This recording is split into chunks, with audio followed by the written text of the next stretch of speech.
Hi friends, I wanted to talk to you today about the benefits of using sharp instruments. We all know how great it feels when we can open up that brand new instrument, sterilize it, and use it for the first time. But most times than not, that experience is very short-lived, and we end up having to use them often, and then they get dull, we have to sharpen them.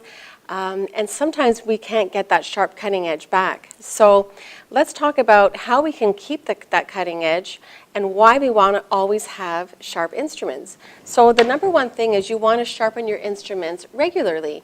If you don't, and you maybe do it once a month or every few weeks, you're never going to be able to keep that original design of the instrument. You have to maintain as you go so that it's always just a little bit of sharpening.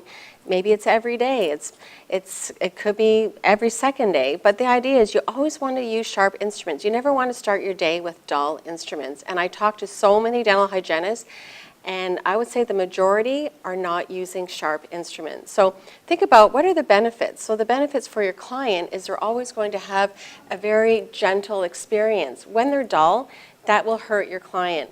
It takes more time, so the client's going to be in your chair for a longer period of time if you're using dull instruments on them.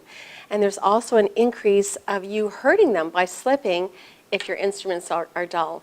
For you as a clinician, the benefits are you are going to feel less fatigue by the end of the day. You're going to have greater tactile sensitivity so you can feel what's going on under the gum surface. And you are going to have happier clients because they're going to feel that they're receiving optimal care from you. And I often hear dental practices say, or the dentist might say, you know what, I don't want my dental hygienist sharpening as often.